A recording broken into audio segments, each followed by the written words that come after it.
बिस्मिल्लाहिर्रहमानिर्रहीम। अस्सलाम वालेकुम। उम्मीद है आप सब लोग खैरियत से होंगे। आज मैं आपसे गाजर के मीठे की बेहतरीन रेसिपी शेयर करूँगी। बहुत अच्छी रेसिपी है, ज़रूर ट्राई करिएगा। ये रेसिपी आपको बहुत अच्छी लगेगी। बहुत ही अच्छी गाजरें आ रही हैं, ज़रूर ट्राई करिएगा इस रेसिपी को, आपको रेसिपी बहुत ज़्यादा पसंद आएगी। 2 अदद में बस गाजर है। गाजर को आप अच्छी तरह से धो लें, धोने के बाद उसको छील लें। उसके बाद आप उसको ग्रेटर से ग्रेट कर लें, कद्दूकश होता है ना, उससे कर लें। 1 किलो मेरे पास दूध है, दूध को मैंने बॉईल कर लिया। अच्छा, 2 चमचे मेरे पास चावल के। दूध में जब बॉयल आ जाए ना, तो उसके बाद 2 चमचे चावल के पहले इस पर हो जाएगा 2 घंटे पहले, ताकि चावल थोड़ा सॉफ्ट हो जाए। 4 से 5 बार चावल को धो लीजिएगा। 1 किलो दूध में 2 चमचे हमने चावल के डाले। अब चावल को तकरीबन दूध के साथ हम 1 से 2 घंटे हल्की आंच पे पकाएंगे। तकरीबन 1 घंटे लाजमी पकाएगा। जितनी हल्की आंच पे ही बनेगी उतना अच्छा टेस्ट आएगा। चावल भी इसी में अच्छी तरह से हो जाएंगे सॉफ्ट, बिल्कुल मज़ीद। कोई भी मीठा हो, जितनी आप हल्की आंच पे बनाएंगे उतना ही अच्छा बनता है। खीर वगैरह कोई भी चीज़ आप बनाएं। चलो, चावल अच्छी तरह से पक जाएगा। दूध में चावल अच्छी तरह से पक गए, तकरीबन 1 घंटा हो गया। चावल देखिए बिल्कुल इसी में सॉफ्ट हो गए। ये देखिए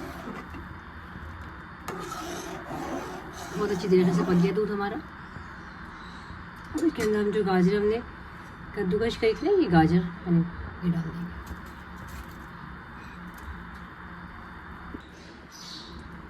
गाजरों को दूध के साथ अच्छी तरह मिक्स कर लीजिए। तकरीबन 15 से 20 मिनट अच्छी तरीके से आप इसे पकाएं गाजरों के साथ, ताकि गाजर को जो अपना पानी वगैरह होता है वो खुशक हो जाए। गाजर दूध के साथ अच्छी तरीके से पक जाए। दरमियानी आंच पे, हल्की आंच पे बिल्कुल आप छोड़ दें। गाजरों के साथ मैंने दूध को अच्छी तरह से पका लिया है। ये गाढ़ा होना शुरू हो गया है। अच्छा, 4 भर के चमचे चीनी के डाल दें। अब इसको इतना पकाएंगे ये गाढ़ी हो जाए। चीनी आप अपने हिसाब से कम या ज़्यादा कर लीजिएगा, क्योंकि चीनी कम यूँ डाली है मैंने, क्योंकि गाजर थोड़ी मीठी होती है पहले ही।